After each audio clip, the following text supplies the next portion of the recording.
1800 mètres d'altitude, station mythique de la Savoie et même du monde, des sommets de 3000 mètres tout autour, un village situé au bout de la vallée de la Tarentaise avec une impression d'être au bout du monde. Il s'agit bien de Val d'Isère, là où auront lieu les nouveaux championnats de France de trail, de course en montagne et de kilomètres vertical.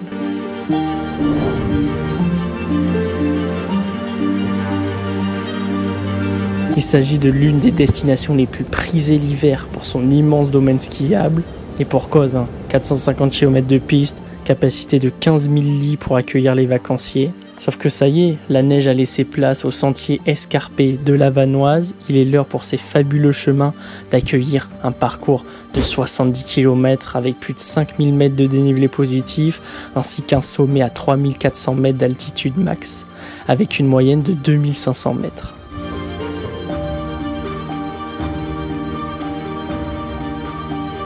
Bref, c'est pour ce genre de course que j'ai commencé le trail. Ça va être dur, il s'agit d'une édition relevée avec de grosses têtes d'affiche et des athlètes avec un gros palmarès derrière eux. Moi, je suis un peu en retrait ici, un petit peu loin, mais je compte bien tirer mon épingle du jeu pour me rapprocher le plus possible du top 10. C'est parti pour ce récit de cette journée en montagne du côté de Val d'Isère. Bon. Par où commencer? Je vais pas revenir sur cet hiver où ça a été très compliqué pour moi, j'ai déjà expliqué. Mais je pense que c'est intéressant de revenir à J-50 à peu près du championnat de France. Pour ceux qui l'ont pas suivi dans la dernière vidéo, je vous explique, je me retrouve à Innsbruck en Autriche avec une blessure pour commencer. Donc 3 semaines hors des sentiers à pas trop courir. Donc ça me fait reprendre l'entraînement à J-35-40 de l'événement. Donc voilà, une préparation pas optimale, très court, juste à peine 1 mois et demi quoi. Donc forcément je suis dégoûté, je suis pas dans les meilleures conditions pour un tel événement. Mais bon, vous connaissez mon objectif d'atteindre vraiment le haut niveau, donc j'ai mis toutes les chances de mon côté pour ces championnats de France, en demandant notamment à Nicolas Martin de me coacher. C'est quand même l'entraîneur de Sylvain Cachard, d'un Mathieu Delpech et bien d'autres. Je vais pas tous les citer, mais voilà. Donc à ce niveau-là, je peux pas espérer mieux.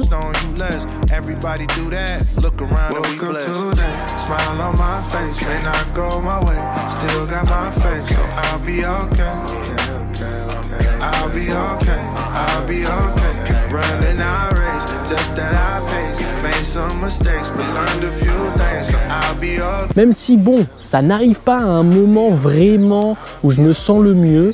Il n'y a aucun entraînement qui me donne vraiment confiance en mes capacités. Je me sens pas très fort physiquement, pas très fort mentalement, c'est surtout mental que ça va pas fort. J'arrive à Val d'Isère, pas avec le meilleur mental de ma vie, ça c'est clair, et surtout pas avec la meilleure forme physique. Mais bon, je suis sur place et comme chaque course très importante, je suis entouré de mes proches qui me soutiennent toujours autant dans mon projet. Forcément, d'avoir le soutien des personnes que t'aimes, c'est l'idéal pour arriver au bout de mes projets. Je les en remercie encore. Grâce à eux, il y a cette vidéo, faut pas l'oublier. Et comme d'hab, avant de vous plonger vraiment au cœur de la course, voilà, on récupère le dossard, on visite un petit peu Val d'Isère, on achète surtout du bon fromage de Savoie, ça c'est le plus important. On est la veille de la course, on fait les réserves pour le lendemain. Et je dois dire, avec le recul, Val d'Isère, j'ai eu un vrai coup de cœur, c'est vraiment très joli, on se sent vraiment bien au fond de cette vallée. J'y suis resté que quelques jours, mais voilà, franchement incroyable. Ce qui est sûr, c'est que je pourrais encore plus en profiter demain, avec une journée dans la montagne qui s'annonce, avec un départ dans le satellite, s'il vous plaît, c'est quand même à préciser, à 4h30 demain matin.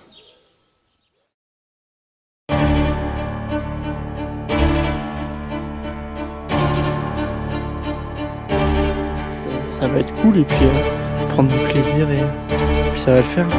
Allez.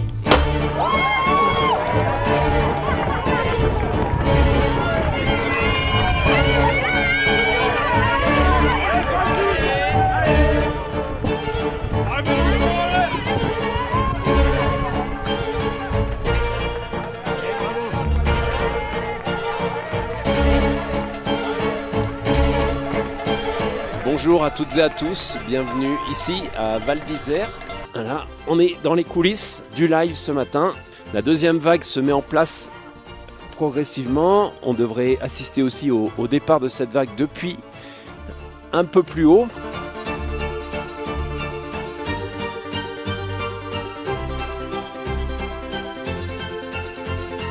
Bon voilà, suite à un départ assez maîtrisé, même si on était à peu près ici à 16-17 km/h, je décide de me mettre aux avant-postes car je sais très bien qu'après ces 3 km de plat, on rentre direct dans un petit single et je préfère éviter les bouchons. Donc j'entame cette première côte à la 7e place.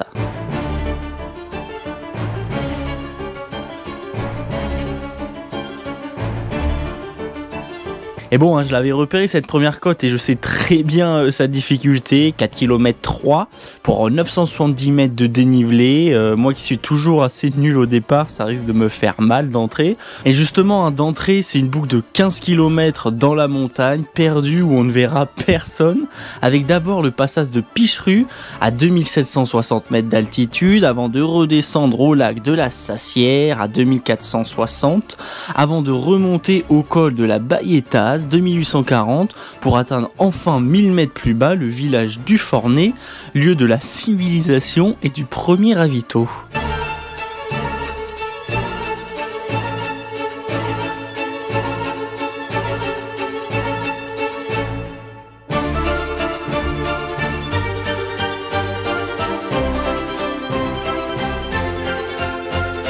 Je vais pas vous le cacher, je déteste la physionomie de cette course dans la première côte parce que malgré que je sois 7ème, on avance en vague. Des fois on court, puis on doit s'arrêter car il y a un phénomène de bouchon, puis ça repart.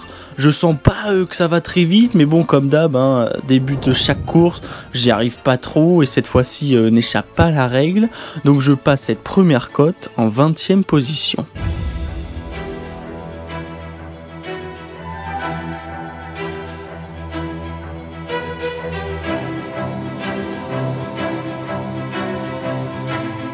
Bon, la forme n'est toujours pas folle, je me fais encore doubler, cette fois-ci par des espoirs. Jusque-là, j'étais premier et je passe 4ème. C'est un peu énervant vu que je me sens pas bien, j'ai du mal à courir au-dessus de pente à 12-13%. Mais bon, il reste 6-7 heures de course, donc je m'inquiète pas, c'est encore très très long.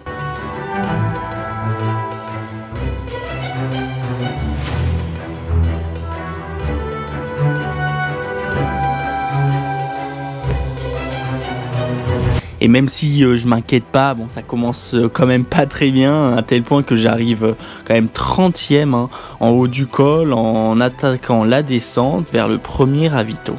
Allez, c'est bien ça. Allez, allez. C'est bien. Ça va?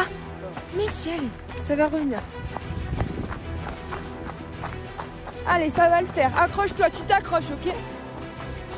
Et bon, on se rend pas forcément compte en vidéo, mais il s'agit d'une descente quand même assez technique dans un single bien étroit et surtout avec pas mal de sauts de cailloux à faire. Et bon, je perds pas trop de temps, je sens qu'après presque 2 heures de course, la machine commence à partir, oui, quand même 2 heures, et j'aperçois enfin le village du Fornay en contrebas.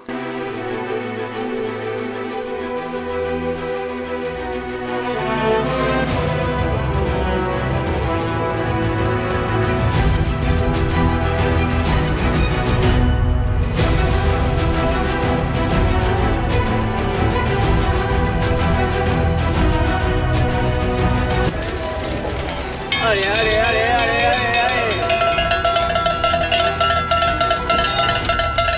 Bon, et vu que je me sens assez mal, je prends mon temps au ravito, on n'est plus trop à ça près, pour souffler un peu, une petite minute, et je repars, motivé à remonter des concurrents dans cette deuxième montée, jusqu'au col de l'Iseran, 850 mètres plus haut.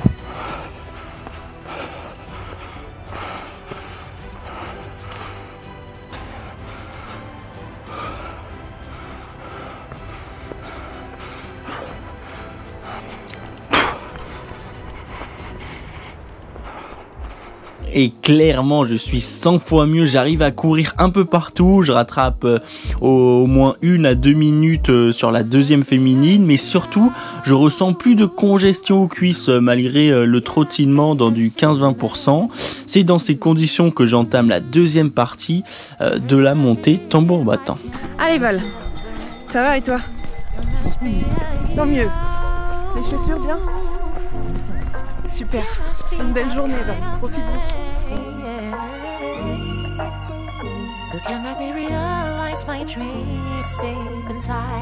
Allez mon cœur. Allez, allez. Et alors là, vous allez tout de suite voir la différence d'allure avec tout le monde dans cette deuxième partie. Et ça devient enfin plaisant. Je double, je rattrape. C'est vraiment très facile pour moi de courir. Et forcément, vu que je suis le seul à courir, les écarts avec tout le monde qui marche font très très vite.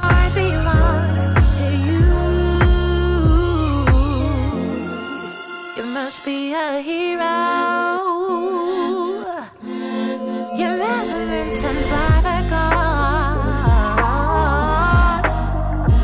Et bon, faudra vraiment travailler ces départs parce que c'est pas possible de se réveiller seulement 2 heures après le départ.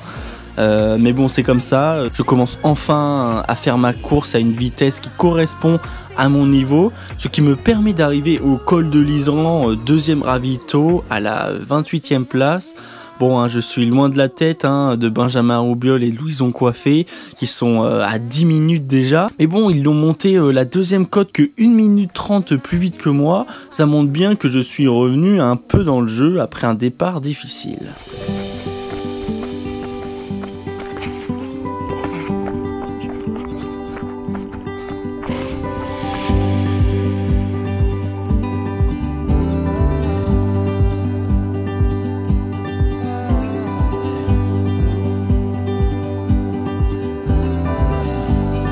Là maintenant, ce qui nous attend, c'est 20 km avant le prochain ravito, avec d'abord une légère redescente très glissante au début avec un peu d'eau qui m'a valu une petite chute, avant de remonter sur 400 mètres de dénivelé pour atteindre un sentier en balcon et la seule partie roulante du parcours sur 10 km avant de redescendre sur Bonneval-sur-Arc.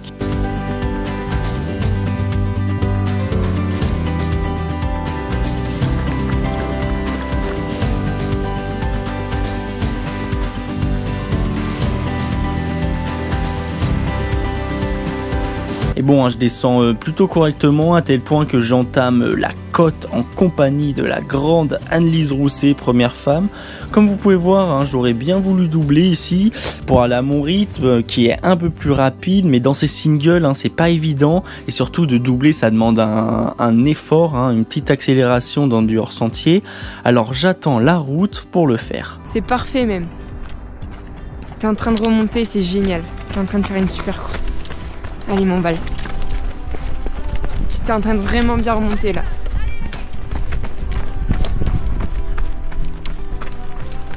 C'est génial ça. Tu peux être fier là, t'es en train de faire une remontada.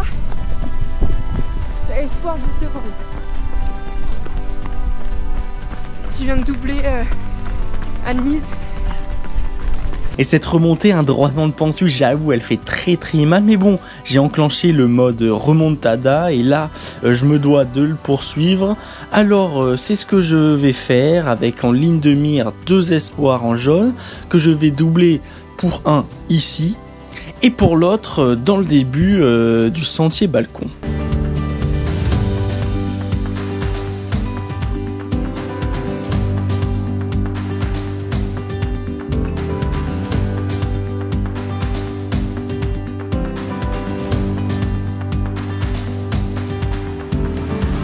Donc oui, j'entame le sentier balcon, je suis 2e espoir, aux portes du top 20. Je remonte doucement mais sûrement, surtout là, c'est une partie qui me correspond plutôt bien. En tout cas, ma montre affiche du 14-15 km/h, donc ça va plutôt vite. Ce qui me permet de rattraper le premier espoir à maintenant 15 petites secondes de moi.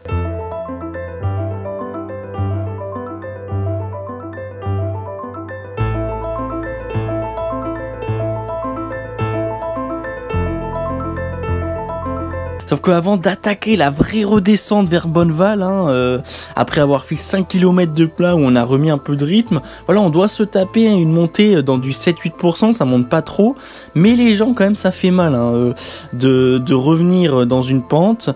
Et là, à ce moment-là, on avance à la même vitesse avec ce premier espoir, ce qui me fait arriver en haut, début de la descente, à 20 secondes de lui à peu près. Sauf que, mais oui, parce que là, tout semblait parfait à part le début de course compliqué. J'entame la descente, la fatigue commence à être là forcément, peut-être plus autant de lucidité qu'au début. Ça fait 42 km, un peu moins de 5 heures de course, et le drame va arriver. Je descends sur ce chemin plutôt technique, très étroit. Je reviens très vite sur un concurrent, voilà, je suis focus. Mon but c'est juste de rattraper concurrent après concurrent pour rattraper mon retard. Et là voilà, je le signale pas que je le double, ce concurrent, et malheureusement, en me mettant mon pied dans un trou, ma cheville tourne. Et là forcément, une fois que tout ça arrive, j'essaye de revenir comme je peux sur Bonneval-sur-Arc, parce que de toute façon là je suis au milieu de la montagne. Je fais 3 km où j'ai peur de poser mon pied à présent. Je décide à Bonneval, sans cheville, de pas aller plus loin, car il restait encore 25 km. Mes championnats de France vont donc s'arrêter là, une nouvelle fois. Un nouvel abandon sur un championnat de France.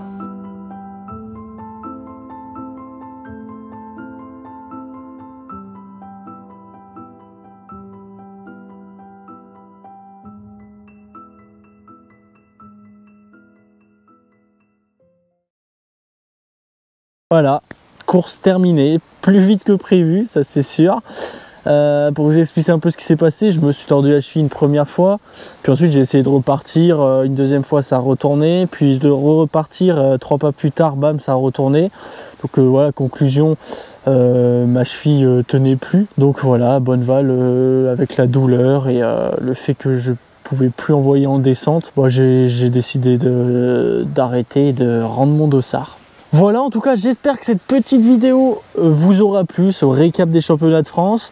N'hésitez pas, comme d'habitude, à vous abonner pour nous soutenir, à laisser un petit commentaire. En tout cas, nous, on se retrouve très bientôt pour une prochaine vidéo. Allez, ciao!